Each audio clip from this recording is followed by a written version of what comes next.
ఇలా side board మీద నిలబడి జనాలకు ఇలా షేక్ హ్యాండ్ ఇవ్వబోవడం తప్పు కాదా? జనానికి మీరు నమస్కారమో హలోనో చెప్పాలనుకుంటే ఒక సన్ రూఫ్ ఉన్న బండిలో ఎక్కాలి. బస్ స్టాపో లేకపోతే హెడ్-అప్పో జనాలకు మీరు కనిపించేటట్టు ఉండాలి. మీరు నమస్కారం పెడుతూ పోవాలి. అంతేగాని సైడ్ బోర్డు మీద నిలబడి మీరు షేక్ హ్యాండ్ ఇచ్చుకుంటూ ఆ షేక్ హ్యాండ్ కోసం జనం పిచ్చి పిచ్చిగా అరుస్తూ మీ మీద పడుతూ మీ సెక్యూరిటీ మీద పడుతూ ఆ గుంపులో ఒక మనిషి మీ కారు మీ కింద పడి ఆ సోయ కూడా లేకుండా మీ డ్రైవర్ దాన్ని అలాగే ఈడ్చుకుంటూ ఆ బాడీని అలాగే లాక్కుంటూ వెళ్ళి నా కాన్వాయ్ దృశ్యాన్ని చూస్తే నిజంగా చాలా చాలా బాధేస్తుంది. ఇది ముమ్మాటికి జగన్మోహన్ రెడ్డి గారి నిర్లక్ష్యం. నిజంగానే అసలు తలుచుకుంటే ఒక మనిషి కారు కింద పడితే ఆ మనిషిని అలాగే ఈడ్చుకుంటూ వెళ్ళడమే కాకుండా పక్కన జనాలు అప్పుడు అరిచినట్టున్నారు, కారు ఆగినట్టుంది, కనీసం ఏమైంది అన్న ఆలోచన లేకుండా ఆ మనిషిని లాగేసి పక్కన వేసేసారట. లాగి పడేసి పక్కన పడేసి ఈ కాన్వాయ్ ఇలాగే వెళ్ళిపోయిందట. అసలు మానవత్వం అన్న పదానికి మీకు అర్థమే తెలియదా?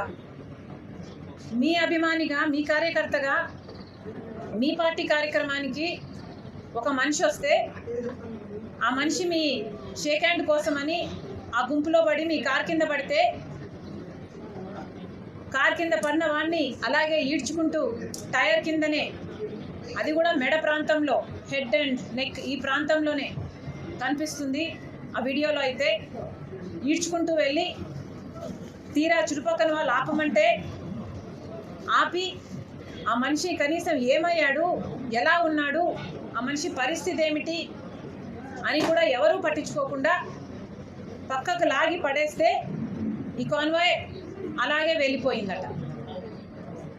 దీనికి కనీస రెస్పాన్సిబిలిటీ మీరు తీసుకోకుండా ఒక క్షమాపణ చెప్పకుండా మా ఉద్దేశం అది కాదు అని అన్నా చెప్పాల్సింది, లేదా ఆ కుటుంబాన్ని పరామర్శించి కనీసం 5 కోట్లో 10 కోట్లో మీరు చేయగలిగిన నష్టపరిహారం అనుకుంటారో ఇంకోటి అనుకుంటారో ఏదైనా సహాయం చేసి తప్పైపోయింది అని ఒప్పుకుంటే అది ఒక రకం. అలా కాకుండా పర్మిషన్లన్నీ ఉల్లంఘించి ఒక బెట్టింగ్ చేసిన వాడి విగ్రహానికి ఆవిష్కరణ అంటూ జగన్మోహన్ రెడ్డి గారు వెళ్ళడము, అది కూడా 100 మందితో వెళ్ళాలి అంటే 1000 మందితో బల ప్రదర్శన చేయటము, దాంట్లో ఒక దుర్ఘటన జరిగితే దానికి మళ్ళీ ఒక కనీస రిమోర్స్ లేకుండా, ఒక అపాలజీ లేకుండా మళ్ళీ దాన్ని కప్పిపుచ్చుకునే ప్రయత్నం. అసలు దేవుడు ఉన్నాడు, చూస్తున్నాడు, మీకు ఏదైనా పాప భీతి అన్నది ఏదైనా ఇంకా మిగులుందా? నిజంగానే దీన్ని విచారణ జరగాలి. కారులో ఉన్న అందరూ విచారణకు రావాలి.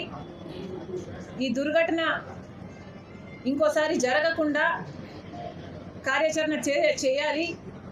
అంతేకాదు జగన్మోహన్ రెడ్డి గారు ఇటీవల కాలంలో ఏ కార్యక్రమం చేసినా కూడా అదొక బల ప్రదర్శనే. ప్రజలందరికీ తెలుసు, జగన్మోహన్ రెడ్డి గారు 5 సంవత్సరాలు ముఖ్యమంత్రిగా ఉంటే 5 సంవత్సరాలలో ముఖ్యమంత్రిగా ఏ రోజు ప్రజల మధ్యకి రాలేదు. మీ కష్టం ఏమిటి అని అడగలేదు, మీరు ఎలా ఉన్నారు అని కనుక్కోలేదు. కనీసం ప్రజలకు కాదు కదా, ఆయన నాయకులకి, ఆయన కార్యకర్తలకి 5 సంవత్సరాలు ఎక్కడా కనిపించలేదు జగన్మోహన్ రెడ్డి గారు. తీరా కుంభకర్ణుడిలాగా ఆఖరణ ఎలక్షన్లు 6 నెలలు ఉన్నాయనగా లేశారు. అప్పుడు సిద్ధం సభలకని బయలుదేరారు జగన్మోహన్ రెడ్డి గారు 5 సంవత్సరాలుగా ముఖ్యమంత్రిగా. ఇప్పుడు అధికారం కోల్పోయారో లేదో ఇప్పుడు ప్రతిదానికి ఒక కార్యక్రమం, ఆఖరికి బెట్టింగ్ చేసి ఒకడు చచ్చిపోతే ఆయనకి విగ్రహం కట్టారట, ఆ విగ్రహ ఆవిష్కరణ కూడా జగన్మోహన్ రెడ్డి గారు వెళ్తున్నారట. మీరు ఏం చెప్పదలుచుకున్నారు? ఇలా ఏ కార్యక్రమం చేసినా అది ఒక జన సమీకరణ, బల ప్రదర్శన. కేవలం అందుకోసమే కార్యక్రమాలు పెట్టుకుంటున్నారు. ఇదేదో ప్రజల కోసం కొట్లాడడానికి కాదు, ప్రజల సమస్యల మీద పోరాటం చేయడానికి, అంతకంటే కాదు. నాకింత బలం ఉంది, నాకింత డబ్బు ఉంది, నేను ఇప్పటికీ జన సమీకరణ చేయగలను అని బల ప్రదర్శన చేసుకోవడానికి మాత్రమే ఈ కార్యక్రమాలను వాడుకుంటున్నారు. మళ్ళీ చెప్తున్నా, ఇది సరికాదు. పోలీసులు 100 మందితో పర్మిషన్ ఇస్తే మరి 100 మందితో అక్కడ 100 మందికి దాటినప్పుడు పోలీసులు ఎందుకు అనుమతి ఇచ్చారు? అసలు అక్కడ జన సమీకరణ జరుగుతుంది అని పోలీస్ ఇంటెలిజెన్స్కు ముందే తెలియదా? ఇది ఒక బల ప్రదర్శన కార్యక్రమంలా మారుతుంది అన్న విషయం పోలీసులు ముందే తెలిసినప్పుడు వాళ్ళు 100 మందికే పర్మిషన్ ఇచ్చి 3 బండ్లకే పర్మిషన్ ఇస్తే ఇన్ని బండ్లు బయలుదేరుతుంటే మరి పోలీసులు ముందే ఎందుకు ఆపలేదు? ఎందుకు హౌస్ అరెస్టులు చేయలేదు? అన్ని ఆంక్షలన్నీ మా మీద మాత్రమేనా? కాంగ్రెస్ పార్టీ ప్రజల పక్షాన్ని ఏదైనా పోరాటం చేస్తే విశాఖ స్టీల్స్లో మేము దీక్షకు దిగితే, ఆమరణ నిరాహార దీక్షకు దిగితే దాన్ని భగ్నం చేస్తారు. లేదా మేము ఇంకొక సూపర్ 6 మీద పోరాటం చేయాలనుకుంటే హౌస్ అరెస్టులు చేస్తారు. ఆంక్షల్ని కాంగ్రెస్ పార్టీకేనా? దత్తపుత్రుడైన జగన్మోహన్ రెడ్డి గారికి ఏ ఆంక్షలు ఉండవా? లేక జన సమీకరణ చేసినట్టు ప్రజలను కొనుక్కున్నట్టు పోలీసులు కూడా ఏమైనా కొనుక్కుంటున్నాడా? సో డబ్బుంటే ఏమైనా చేసుకోవచ్చా? ఏం చెప్పదలుచుకున్నారు? మరి ముఖ్యంగా ప్రభుత్వానికి, పోలీసులకు చెప్తున్నాము, ఇక మీదటైనా జగన్మోహన్ రెడ్డి గారు ఇలాంటి కార్యక్రమాలకు, ఈ బల ప్రదర్శనకు అనుమతి ఇవ్వకండి. ఇలా బల ప్రదర్శన కార్యక్రమాలు చేయటానికి కాదు రాజకీయాలు ఉన్నది. ఇలా జనం చచ్చిపోతే అది రాజకీయాలకు వాడుకోవడానికి కాదు రాజకీయాలు ఉన్నది. రాజకీయ నాయకులు అంటే ప్రజలకు సేవ చేయడానికి ఉండాలి. అధికారం ఉన్నప్పుడు 5 సంవత్సరాలు ఎప్పుడూ బయటికి రాలేదు, కానీ అధికారం పోయాక ఇప్పుడు ప్రతి సభ, ప్రతి కార్యక్రమంలో జన సమీకరణ, బల ప్రదర్శనే. వీళ్ళేం నాయకులండి? కాంగ్రెస్ పార్టీలు అన్ని సక్రమంగా జరుగుతున్నాయి. రాహుల్ గాంధీ గారికి నా మీద పూర్తి నమ్మకం ఉంది. నేను ఏర్పాటు చేసిన డీసీసీలు అయితేనేమి, కోఆర్డినేటర్లు అయితేనేమి బ్రహ్మాండంగా పనిచేస్తున్నారు.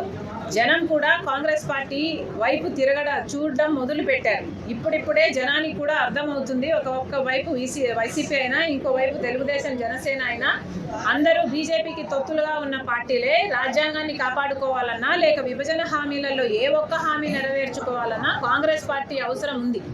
కాంగ్రెస్ పార్టీ వస్తేనే విభజన హామీలు నెరవేరుతాయి. 11 సంవత్సరాలుగా బీజేపీ, మోడీ గారు అధికారంలో ఉండి కూడా ఒక్క విభజన హామీ కూడా నెరవేర్చలేదు. ఇదంతా కాంగ్రెస్ పార్టీతోనే సాధ్యము. మేము ఇది సాధించి తీరుతాం. ఎవరైనా ఆంధ్ర రాష్ట్ర ప్రజలందరి హక్కు ఉన్నాయి. అందరము బాగుపడాలి. అందరము కలిసి కట్టుగా ఉన్నప్పుడు ఎలాగైతే అందరం సంతోషంగా ఉన్నామో, ఇప్పుడు కూడా ఈ నదుల విషయంలో మనం కొట్లాడుకోవాల్సిన పని లేదు. దానికి ట్రిబ్యునల్స్ ఉన్నాయి, దానికి కేంద్రం ఎస్టాబ్లిష్ చేసిన ఇన్స్టిట్యూషన్స్ ఉన్నాయి. అన్నీ కలిపి నిర్ణయాలు తీసుకుంటాయి. ఇచ్చిన పర్మిషన్ల మేరకు ప్రాజెక్టులు కట్టుకుంటే ఎవరికి ఏ గొడవలు ఉండవు.